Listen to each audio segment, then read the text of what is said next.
record. And then let's kick this off and start this discussion. So, Jeff, you are a board member and a member of the Villages of Kensington. Before we dive into the discussion, share with us what is the Villages of Kensington, what's it all about, and then I'll duck behind the curtain and we'll let you talk about this unique project that you have been working on. Okay, thanks, Steve. So the Villages of Kensington is an all-volunteer, nonprofit, Montgomery County, age-friendly organization. We were founded in 2015, and we draw members from the 20895 zip code. And Villages of Kensington is dedicated to living well and aging better in the Kensington community, functioning as a social meeting hub and provider of services and support to older adults living in the Kensington area. We arrange cordial, recreational, and educational opportunities, as well as transportation, assistance with chores, friendly visits, and technological assistance to members. So essentially, our membership are elderly individuals living in their homes or living in the community, and they may need assistance with a ride to a doctor's appointment or help with shopping or things of that nature during the pandemic. And we're a nonprofit that helps members age in their homes and age in the Kensington community. So that's what VOK is about. Great. And I see Sharon Parver was on the call. I didn't see you there earlier, Sharon. I'm here. Sharon is another board member, and I'm glad that you could join the discussion. So what I'm going to do now is, Jeff, I'm going to turn the reins over to you. I'm going to duck behind the curtain here, but I'm going to be available if anybody needs me, or if I hear a lawnmower in the background and you're not talking, I'm going to mute your mic. Okay, that's a fair warning to whoever that was. But I want to remind our audience that if you have questions about any of the discussion, any of this program, then just put your questions in Q&A or raise your hand. And I am going to bring over Lawrence Wu as a panelist. So Lawrence should be jumping on the screen as well. All right, well, I'm really excited to learn about this program. So take it away, Jeff. Okay, well, thanks so much. So sometime within the past year, in the middle of the pandemic, we had the idea of getting together members of the Villages of Kensington, and there are a couple of them on this call right now, and introducing them to students who were in the Montgomery County school system, and essentially matching the VOK members with the Montgomery County school students, and created oral and a written history of their lives. So initially we advertised, or we promoted the idea through the Villages of Kensington, and we had a number of members who stepped up and said they would enjoy being interviewed and telling their life story. And subsequently we recruited a number of very dedicated Montgomery County students, some of whom are on the call right now on the Zoom. And we paired them up, and the Montgomery County students, who I'll introduce in a minute, they interviewed the Village of Kensington member, and then they wrote the story of from the interview, and then ultimately the story was published on the Village of Kensington website. And I think Steve will be able to put a link in the chat to the actual stories that were written. So before I go any further, there are two of the Village of Kensington members that were interviewed are Sandy Gottlieb. Sandy, you want to wave your hand. Hello. Hey, Sandy. And the second is Carol Hoover. Hi, Carol. And then we have three of the Montgomery County students, Montgomery County Public School students that participated in these interviews, Montgomery County students, Paige Tassin, Tarina Tippa, and Lawrence Wu. And they were each matched up with, each of them were matched up with an individual Village of Kensington member, and they interviewed them, and then they wrote up their story. So for today's panel, I had some questions. We're not going to recreate the interviews, but I had some questions for both the Village of Kensington member and for the students, and we thought we'd have a discussion and they can talk about their experiences. So let me start off with, I'm going to start off with the Village of Kensington members. And Sandy, why don't I start off with you? Could you tell us a little bit about your life in Kensington, you know, how long you've lived in Kensington? I know you're a longtime resident, and tell us some of the changes that you've seen in Kensington over the many decades that you've lived here. Well, my family arrived here in 1957 from Iowa, where I was working, and it's a totally different scene today. In less than 40 years since then, the population of Montgomery County has doubled, and and Kensington has been very much a part of that. Growth in people, growth in cars, growth in traffic, growth in the many cities that grew up since then, in Silver Spring and in Bethesda. When we first arrived, on the other side of our street, Brandywine Street in Kensington, on the other side of the street, there were some comparable houses, most of them ramblers. And beyond those houses, there was open field. That open field today is Connecticut Avenue, which had stopped about a mile away, and it was pushed through. It was originally called Connecticut Extended. So that's now a bustling main artery that goes all the way into DC. And of course, the population has changed. When we first arrived in 57, it was primarily white, primarily affluent, and there were lots of government workers. It was the bedroom community for government workers, scientists at NIH, and so on. And today there's a whole new working class and less affluent participation in Montgomery County. So the changes have been enormous. Thank you, Sandy. The other Village of Kensington member that was interviewed is Carol Hoover, and Carol is on the line. She's accompanied by one of her two daughters in one screen, and then the other daughter, another daughter, Lenore, is in another screen. And Carol, or one of your daughters, do you want to talk about, tell us a little bit about how long you've lived in Kensington and, you know, a change that you've seen in over time?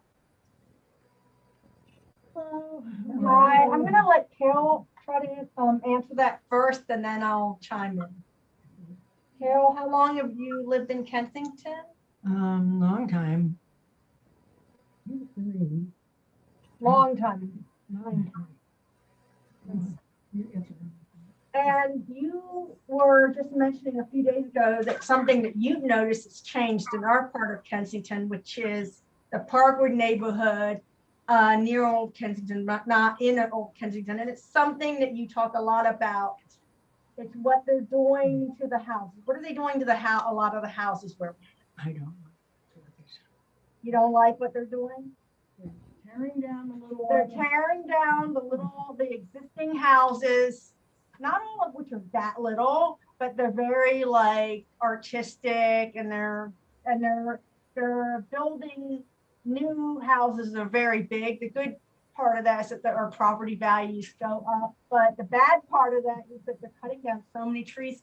And also I would, I think I will ask you this, Carol, do you think that maybe they should build think more? they- Go ahead. No.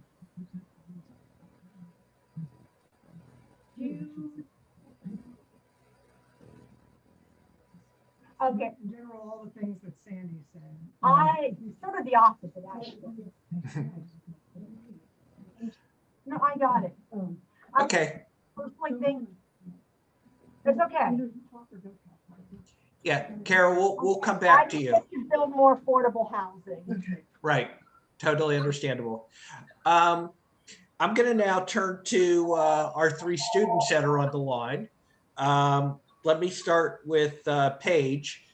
Paige Tassin, and Paige, why don't you introduce yourself and say what school you attend and what grade you're in, and then I'm going to follow up with that. Hey, hi, I'm Paige. I'm a junior at Winston Churchill High School.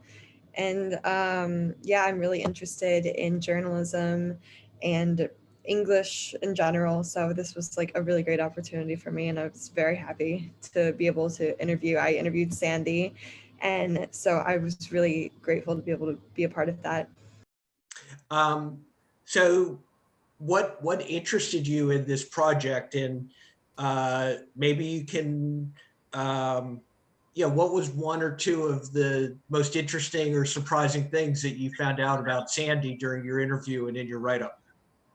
I think one thing that particularly interested me in this experience was over the pandemic, I didn't get to meet a lot of new people because we were all in quarantine. We only got to talk to the people that we really knew already. So I knew that this was something that I wanted to do in my life, was talk to as many new people as I could and hear a lot of people's stories, because that was something that I lacked for so long. And I knew that that was something that I was really interested in, was just hearing other people's stories. So I saw this as a great opportunity to hear a story, especially from a community that I don't hear a lot from, like an older community. I don't hear a lot from them. So I thought it would be really interesting to be able to have that experience and hear stories like that. And I think it was absolutely incredible. It was an amazing experience. And I'm very lucky that I got to hear the story that I got to hear. So tell us a little something. I know it was a few months back, but I'm sure it's probably still in your mind. Yeah, what was something really interesting or surprising that you learned about Sandy during the interview? And I think that just getting to hear how much of an impact like one person can have on the world, because when you're young, I don't think that you really think about how much one person can do overall and how much of an impact one person can have for the world. So being able to hear how much that Sandy had done throughout his life and how much of an impact it had overall in the world, it was just really interesting to think about, and it opened up my mind to how much one person can really do. thank you for sharing that. And if I'll put in a plug, and Steve can put in the chat one more time if he wants, Paige's story about Sandy, and all the stories of the students who are on this are publicly available on the VOK website. And you can learn all about Sandy's history during the Vietnam War, being on President Nixon's enemies list, and his work in the area of nuclear nonproliferation. All came up during your interview with Sandy. Is that right? Yes, it did. And it was all very interesting to hear, because I don't get to hear a lot of firsthand accounts from that kind of information. So it was really interesting to hear. Thank you. Yeah, I'm putting a direct link to the to Paige's interview there, and then I'll post a link to the main page too. Okay, thank you. I'm going to turn to Tarini. Tarini, can you, and please make sure you speak loudly, can you tell us what school you attend and what grade you're in and what interested you about this program. Hi, I'm Tarini, and I go to Richard Montgomery High School, and I'm a freshman. And what interested me was just like learning other people's stories and like learning more about them, because like that's not something that you usually do like when you're in like middle school. So yeah, that was fun. Mhm. And you interviewed a Village of Kensington member who is not on this call, but is there anything that you would want to share from your interview and the story that you ended up writing? Yeah, it was like really amazing like how many languages she knows. Like there was like 5 or more than that probably, but like just like how much she knows, and like that was really cool because she's like really smart. Thank you.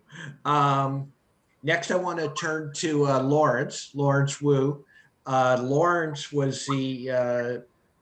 don't you tell us what school you attend and what grade you're in and what interested you about this project?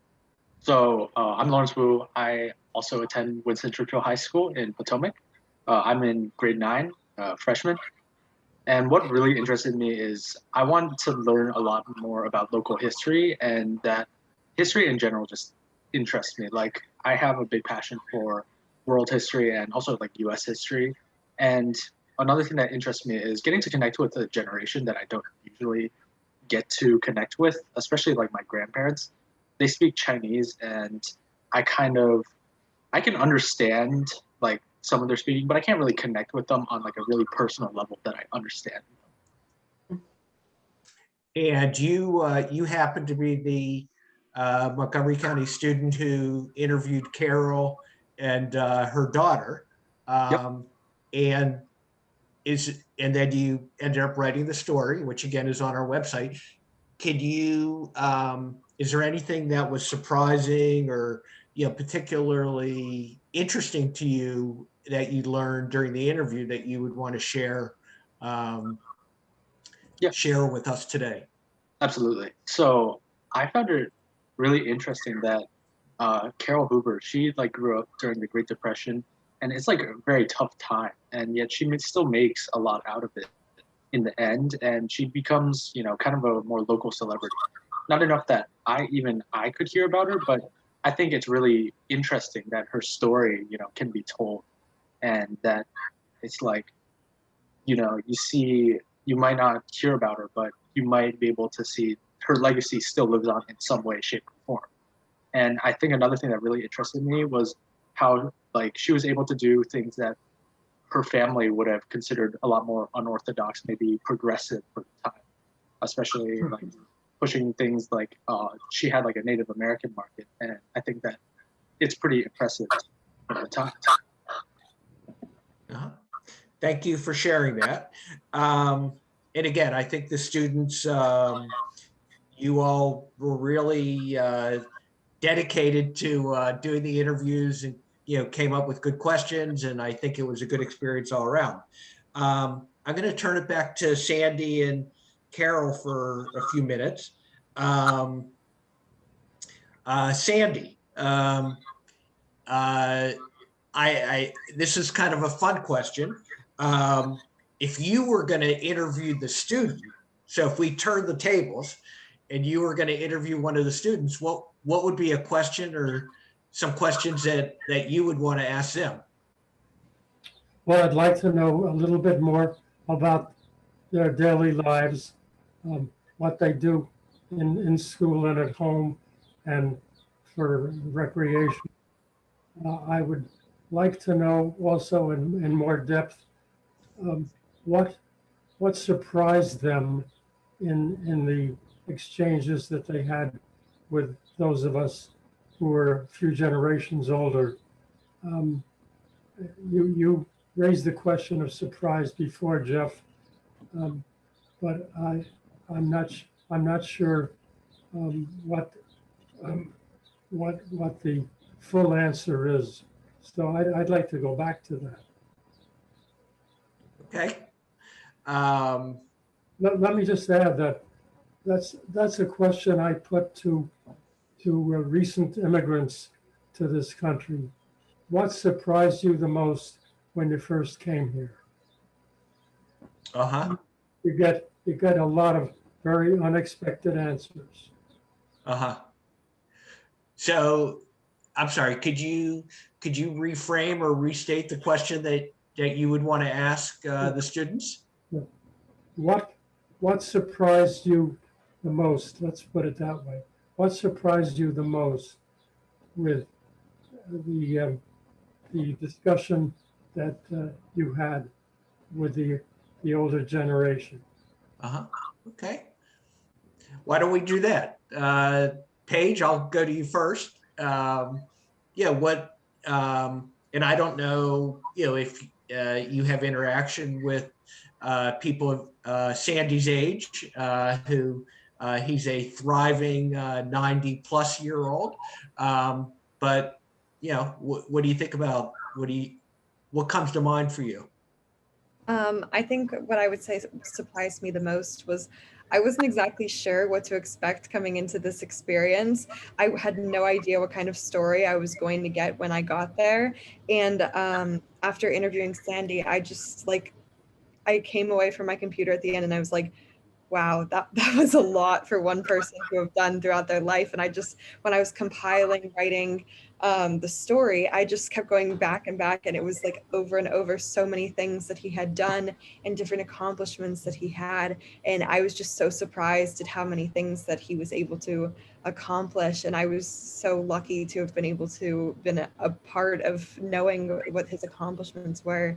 And I think especially even before I came into the interview, I had a little bit of understanding about the kind of things I would be asking him, because there was a Washington Post article written about Sandy, I think maybe 20 years ago. So reading that, I was like, this is going to be an absolutely incredible article in person to talk to, because he's just such an incredible person. And I know I'm nowhere close to a Washington Post article writer, but I hope that I did at least some justice to his life story. You definitely did. Tarini, how about you? What, in addition to, interviewing the person you met, were there any surprises or things that you thought about that were outside what you were typically accustomed to? Yeah, of course, like how Paige said, like I didn't really expect anything like going in, but like after, it was like so cool, like how like she was just like really passionate about everything that she talked about, and like it was amazing to like see how much like she still cared about like everything that she studied before, because she said that she graduated with a PhD in anthropology from Berkeley, so, and like she still talks about it like it's like something that she still wants to do, and it's like amazing like that. Mm-hmm. Lawrence, I think there was a question in the chat for you about, you had mentioned in your earlier answer about Carol's accomplishments or achievements, and why don't you talk a little bit about that, what you learned during the interview?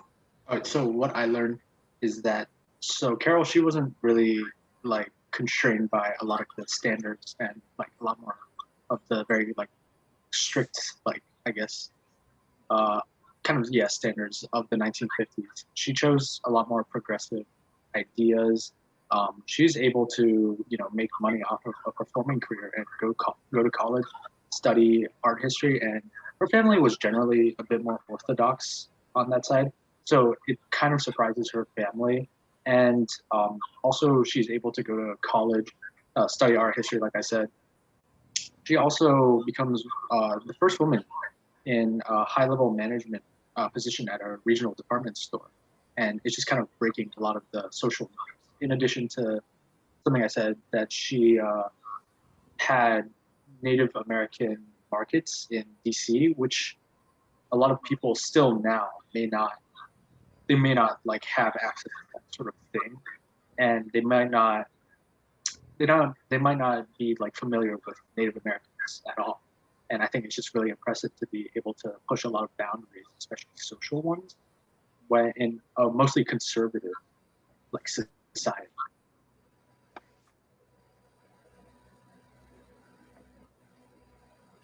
just wanted to say that Lawrence did a great job interviewing my mom, and he was very patient with us because with COVID and everything, we had a number of interruptions, and including my mom falling and hurting herself. And he actually interviewed her the week we got out of the hospital to wrap up, and it was great. It was just what we needed to kind of get her, happy again and everything. And thank you so much, Lawrence, and all the other students did a great job, it sounds like. So It's thank no you. problem, because I personally think that, even like she suffering from these problems, but I think it would definitely do her more justice to be able to tell her story, pass it on to other people to know about it. Thank you. That's great. Thank you so much. Do you think Carol enjoyed participating in this project? I definitely do, yeah, because it's like she got to share a lot of her old moments in like a variety of ways, old pictures, newspaper clippings. I think it's really interesting to see like a lot of stuff from the time, and I think that it's genuinely like nice to see something very different from what I have today, and seeing how has society changed, how has it remained the same, and like what kind of bigger effects can you see throughout history? And how about Carol? If Carol can answer, or her daughter, I mean, did you enjoy participating in this project? I guess I'll let Lenore answer. Lenore, you're muted, I think. That's my other sister who was involved. I'm Valerie. I'm sorry. I'm yet another. Right, Valerie. Yeah. There's a lot of us. So. You're still, I'm not hearing you, Lenore. Lenore, I think you're muted. Is it your speaker? No, go ahead. Try now. We can't hear you. Okay. Well, I can answer that. I would say a resounding yes. In fact, when you asked Lawrence just a minute ago, did you think Mrs. Hoover enjoyed that? My mom said, yes, yes. She was saying that, but I had her on mute then, so that didn't really help. But but she definitely enjoyed the trip down memory lane and just being able, to see a young person, even, like during these times when people have been so isolated. We don't really have a lot of high school students in our neighborhood. We have like little babies, and then we have like, middle-aged people and older people. We don't have a lot of teens, so it was really nice for her to be able to talk to somebody. And you liked sharing your story, didn't you, Mom? Yes. I have a lot of them.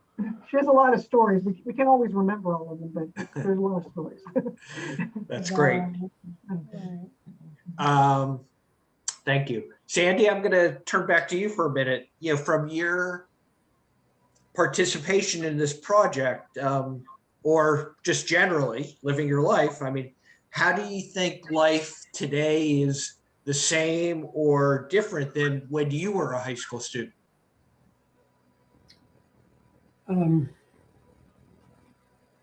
Well, today is pretty isolating for me. I mean, it's just my wife and me, and in the pandemic, we practically saw nobody outside the family, and not much of them. So it's a little hard to compare today with high school. But in high school, if I can just focus on that for a little bit. I went to high school in Brooklyn, where I grew up. Later went to Iowa, where there was also a Brooklyn, but I didn't live there. Anyway, high school was at a very critical time, first in the 30s, then in the 40s, and having New York as a window on what was going on in the broader world was pretty exciting. I was very fortunate in being able to grow up in New York in one respect, aside from the window on the world, and that is that they had free colleges, free universities, and I was able to start there before before going into the Navy.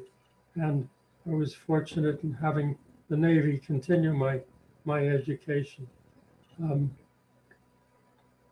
But it was a busy, lively background that I came out of. And today, it's a little hard for me to judge my point of isolation, what the rest of the world is doing, except online, and that is one major difference. Mhm. There's a lot more information available to people. There's also a lot more lying coming across the tube. It's one of the challenges from this discussion, for example, is for those of the students who go into journalism, they're going into a world where a good part of the American public it doesn't know the truth from the reality, and it's so important for today's young journalists to be being able to deal with the truth. Mm-hmm. Mm-hmm. That is very true, and you played a major role in our nation's history. So I'd like to turn it back to the students for a minute, and I mean, obviously, all three of you are in high school now, and you know, either from what you learned during the interviews, I mean, how would you describe any similarities or differences to the people that you interviewed and what their life was like, you know, when they were in high school, decades ago? I can start with Paige again, and then we'll just go across the board. From what I can tell, life today seems very different than it did back then, especially because I haven't experienced any wars or anything like a large part of Sandy's life dealt with the Vietnam War, the Cold War, and all sorts of like nuclear warfare and how to control it. And I haven't experienced a lot of having to deal with that. Luckily, we haven't had a world war or a major war that's affected our country in my lifetime. So it's very different, but it was so interesting to hear about these aspects of lives because it's really rare for me to hear firsthand accounts of these because I usually don't get a firsthand account of any of these kinds of stories. Tarini, is there anything you'd like to add? We'd love to hear. Yeah, I definitely think it's a lot more different than it was back then because like now there's like a lot more diversity and like everything's like available to a lot more people than there was back then. So yeah, that's a good thing. And not really sure what would be the same, but yeah, I think a lot's changed in like a little bit of time. Uh-huh. And Lawrence, what are your thoughts? Yeah, my thoughts are like, from what I heard from Carol, it's like life back then definitely seemed a lot more connected. It seems a lot more community based. And it's not to say it's like a good or bad thing over the course of history, but I definitely do agree with like Tarini that it's like nowadays you can get a lot more of, you know, people from all sorts of backgrounds, all sort of connected, and you're not really sure about like where they can come from. So I think it's really important to see, you know, where everyone comes from and, you know, how they develop these ideologies, ideas, and just all sorts of things, backgrounds.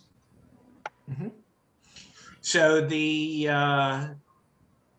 people, the Village of Kensington members that you interviewed, obviously, when they were your age, they did not have the internet. They did not have, you know, social media. So that's a big change, you know, from then until now. Do you have any thoughts on that? I mean, what is the impact? I'm just curious myself. I mean, what is the impact on your lives, your daily lives, let's say, of social media and how you communicate with your peers relative to a time when the internet didn't exist, which probably you have not experienced that time. Do you have any thoughts on that? Yeah, so I think that I think back then, I feel like celebrity status is kind of more valued, and just being a celebrity in general, like even just local fame, I think is a lot more valued because you're talking to like real like people. But I think nowadays, like a lot of the time I spend online, when it comes to like knowing people and celebrity status, it feels like when people just like agree with like just one thing, like it feels like almost anyone can be elevated to like celebrity status, which is not to say it's like a good or bad thing, but I think it can be used in like either good or bad. There's people who can, be very famous, but still spread like misinformation, like said earlier. But there's also people who, they use their celebrity status to do good. I think that is very interesting to see that, like, celebrities back then are very different from what they are now, but there's still obviously similar that you can compare and contrast. Tarini or Paige, any thoughts about social media and kind of how it's, living with your generation as opposed to people who are older than you? I can say something. I was actually just editing a journalism article about this in my class because there's a journalism 1 class, which is like a pre-journalism class. And since I'm in the advanced journalism, we have to edit a couple of their articles. And I was editing a stress article about social media and how social media affects stress and people my generation, how they like have these idols to look up to. And it's kind of they feel like they need to be perfect based off of what these celebrities and social media tells them, which I think is very different from past generations, because past generations, they didn't have a lot of things to look up to. Maybe they had like an idol they'd see. It was just not as right in your face as it is nowadays. Like it's so available to everybody and everybody sees the same thing and has these high expectations for everything that I think is just a completely new thing that is developing with my generation. Good point. Tarini, what are your thoughts, if any? Yeah, and like going back to like the information part, like on social media, you can find like basically any information that supports anything, like even if it's false. But like back then, most information came from like newspapers, so it was like only like basically one source of information. So yeah, now there's just like a lot more. Thank you for that. So one of the things that we learned in that was talked about in Paige's interview of Sandy, Sandy, I'm going to turn it back over to you, was you talked about, in response to Paige's questions and things, that you traveled throughout the country to many states, talking about your views at the time, right? I think it was with respect to the Vietnam War, and then you traveled to other countries to learn and I assume speak, get some firsthand experience about the things that you were going to be speaking about. Could you talk about that a little bit? Sure, but first let me mention that before going out across the United States to almost 40 countries, 40 states over the years, my wife and I lived in France for 5 years, and we had we lived for most of that time in a closed down brothel, which had been turned over to the student co-op. And we had students there from literally every corner of the world. And that was a part of the education that you couldn't buy. And you certainly don't get just from reading a book.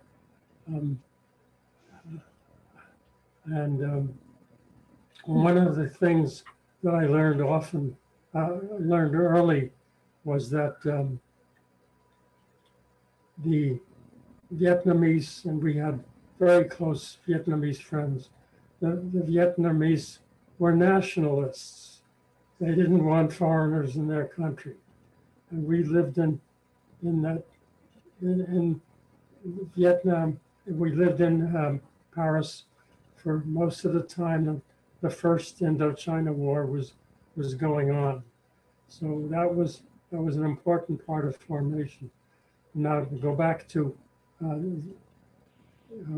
working in many different states, when I was working on not just the Vietnam War, but first trying to end the nuclear arms race, and more specifically at the beginning, the radioactive fallout that was coming from nuclear tests.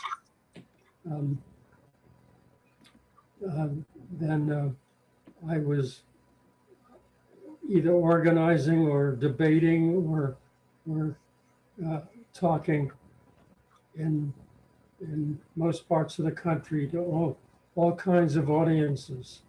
And let me share just a couple of those audiences with you. Once the social action arm of the Methodist Church set up a meeting for me in South Dakota, and I was speaking in a converted barn to a bunch of farmers, nobody but farmers, and it was the reaction to what I was saying was absolute and total silence. There was not even a glimmer of reaction on their faces, and I think this was really a cultural thing, but it was pretty unnerving for a speaker. And it was only later on I found out that that was a friendly audience, but I sure couldn't tell from the reaction. That was far different, for example, from coming back from an early trip in 1965 to South Vietnam, in the early stages of at least the American part of the war. And there was an outdoor meeting in New York's Greenwich Village with a couple of hundred people. And I'm on a scaffolding and speaking to them. And while I'm speaking, a chant goes up from some of the people in the audience. Bomb Hanoi, bomb Hanoi. And I stopped and I said to the people who were saying that, what would you do for an encore? And the answer came right back. Bomb Peking, today's Beijing. And I said, and after that? And I said, bomb Moscow. And I simply said, you sure don't have much respect for human life. And from there on, they were quiet and was able to finish the meeting. So I had a whole panoply of different kinds of responses in different places at different times.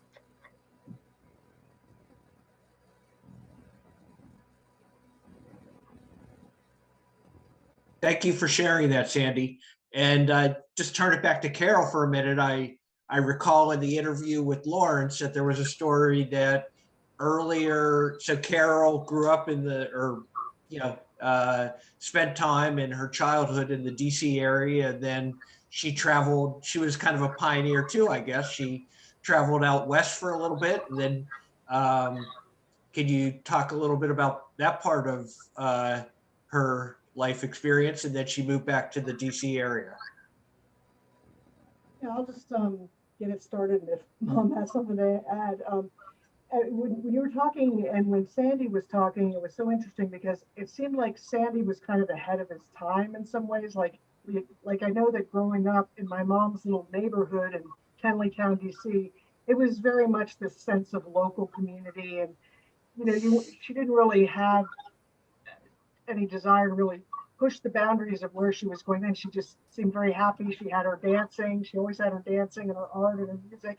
And so that kind of propelled her through high school. But once she got out, you know, at university, she wanted to see, you know, the world beyond. And I guess one of the ways she did that is she applied to work with Vista, which was, it's now part of AmeriCorps, right, Mom?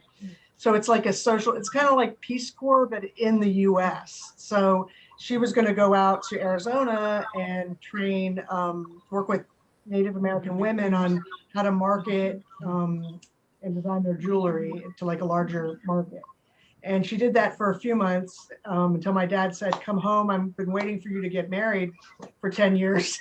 And he was tired of waiting for her, but she loved that. And I think she would have continued to do that kind of social thing, more like, you know, if given the opportunity, she would have done more what Sandy did, you know, going beyond and you know, outside of her small community and her norms. Because even DC back then was like a town. It was a small, it was like a town. It wasn't like the DC we have today. So she had her whole life was that town, you know, and it was very rare for people to go beyond that to something that you're not comfortable. So she actually was seeking out in her, you know, in her 20s as she got, you know, after college and everything, she was seeking out opportunities to get outside her, what she was used to, and do things different things. Like she went to the West Coast and she tried getting into Hollywood and costume design and found out very quickly that was not for her, and then moved to. And I said, no, forget it. She said, forget it. She came back home from LA. She did not like LA. People are too. She also went to New York, right, Val? Oh yeah, to New York many times. She had to she went to Parsons School of Design for a semester. You know, But that was because of her dancing. Her dancing took her there.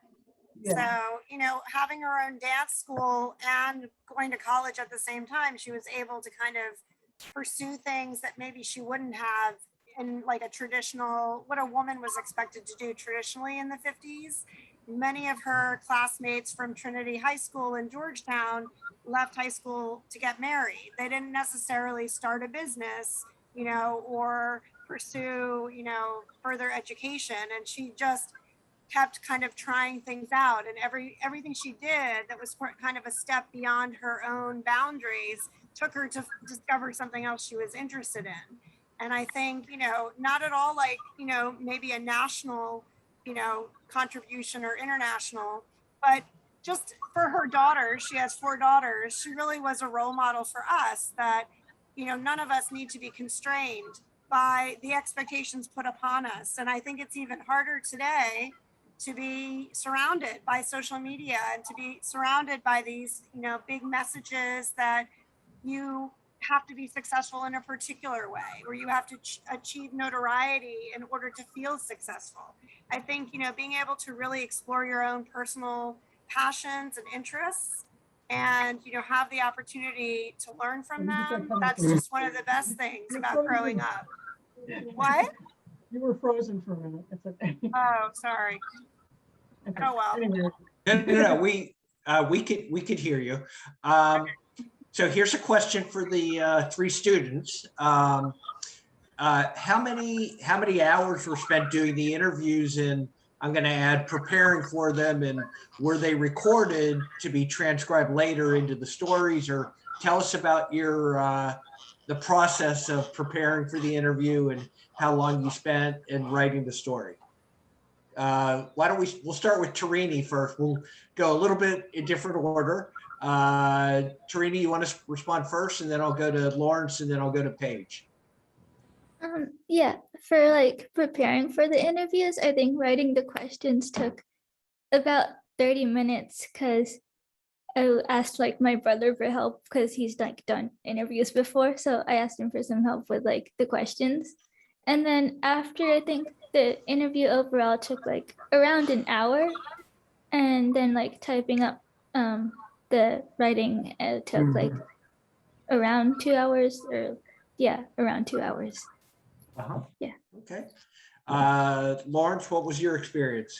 Oh yeah, my experience was mostly similar, like writing it. It's about like 30 minutes, you know, writing questions, thinking about, you know, like kind of basing it off their lives.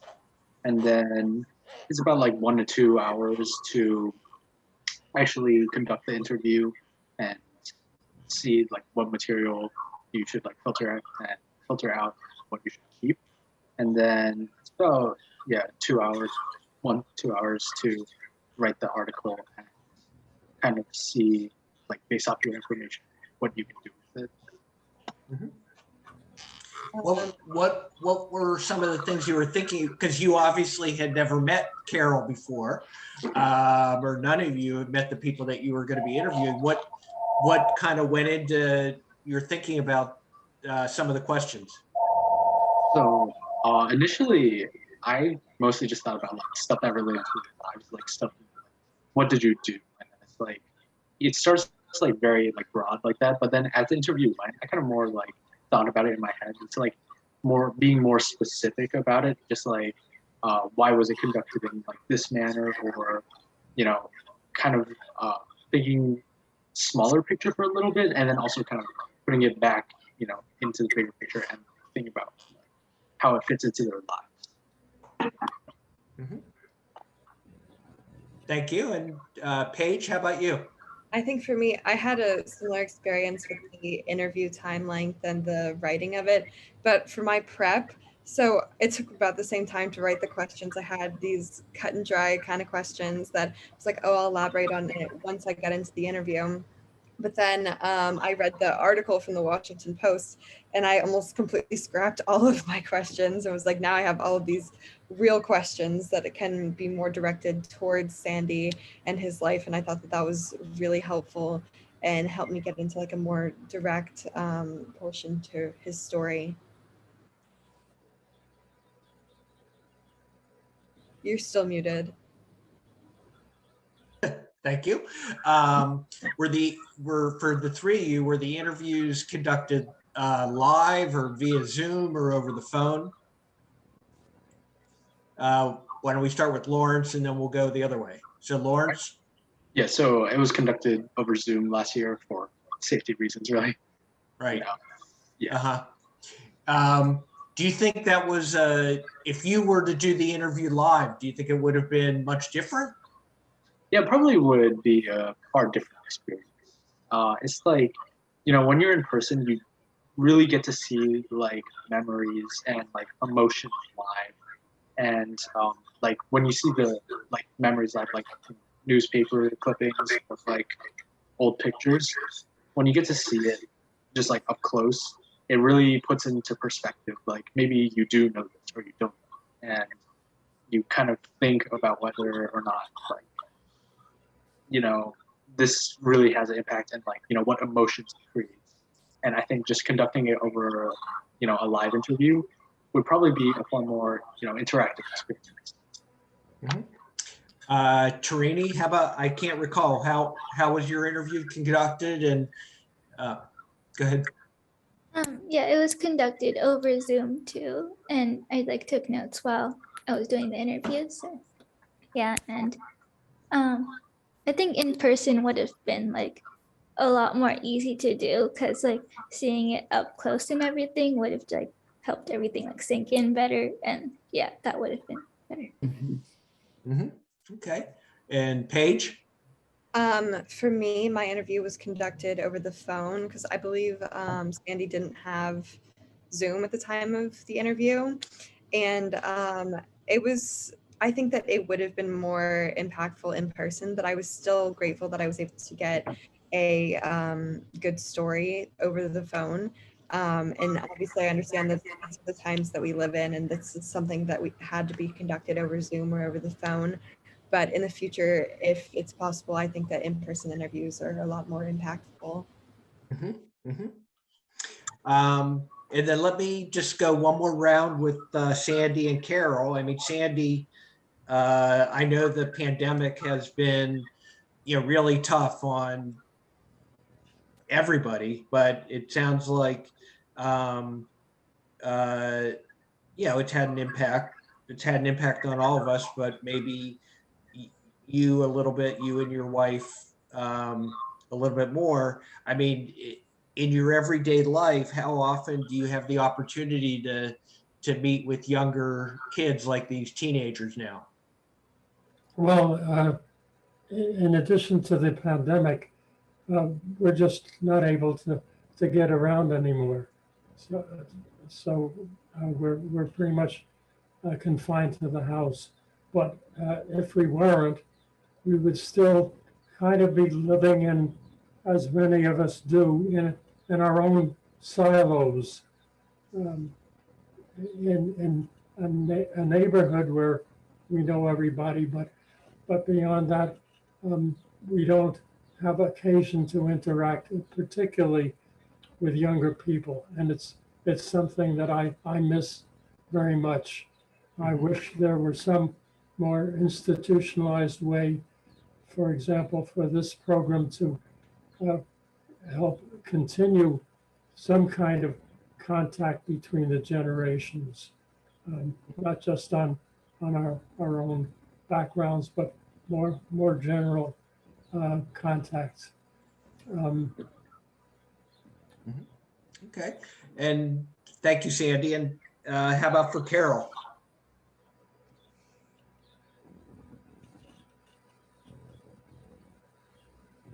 Very hard. Kids. She's trying very hard. Now, my mom has a different situation. She lives with us, so we're kind of a pain, and we just won't leave her alone sometimes. But despite that, she still seems to like us and want us as kids, but she hasn't thrown us out yet. But it's true. People do get in the pandemic, especially, everybody was so isolated. And, I understand what Sandy's saying, your neighbors and everything, but you don't really get out. It's not like the sense of community that it might have been like 50 years ago or even 25 years ago. Everybody has their own lives. You don't want to bother anybody, but I think the pandemic in some ways has made some people a little friendlier in the neighborhood. Like, what we'll do is, even if my mom can't go out or doesn't feel like, braving the elements or whatever, we'll sometimes just bundle up and sit in the front porch or something, and we'll just say hi to the people walking their dogs and stuff. So we're trying to people I think are really trying to connect and struggling to connect, but depending on what your situation is, I can see it would be very hard for especially people who have, can't just hop in the car and drive somewhere or, whatever. But it would be great to do some kind of ongoing, these students are wonderful. I'm just so grateful to, continue doing something where we could maybe meet up whenever this pandemic thing ends. Maybe we could have a meet and greet or something, but I don't know how we do that, but Zoom is certainly better than nothing. Right. I think everybody's kind of zoomed out a little bit right now. We're all sick of Zoom, but at least it was some way we could connect, so that's where technology kind of comes in, and it was a little bit helpful. But I don't know, I've gotten way off topic. I don't even remember what it is. Well, we're thank you, Carol. Thank you, Valerie. So we're right around 5 o'clock. So I think we're going to try and wrap up. I really, really, really want to thank Sandy and Carol and her family for participating. I'd like to thank Tarini and Lawrence and Paige for all the work they did before and for participating in this panel today. If anybody on the call, if you have on the Zoom, if you have questions about this project, you'd like to learn more, I'd be happy to talk to you about it. My personal email is Jeffrey, Jeffrey, Steger, Steger, at yahoo.com, or you can visit the Villages of Kensington website. And there are various, I think, links on there to emails for board members. And so I'm not the president of VOK, but you can send an email through the website and they can forward it to me. And again, I really appreciate Sandy and Carol and family participating, and Tarini and Lawrence and Paige. And I think I'll I thank Sharon, another VOK board member, for being on the Zoom today. And Steve, I think I'll turn it back over to you. Well, you did a great job of wrapping it up. I just dropped your email in. In addition, I put the link of where we'll post the recording of this discussion. It should be up there tomorrow. So this has been really good. Hats off to the Villages of Kensington and these amazing students that volunteered to participate. It, I think, really gives all of us older folks hope for the future to see such bright young people out there. All right. Enjoy your afternoon. Thank you, everybody. Thank you, students.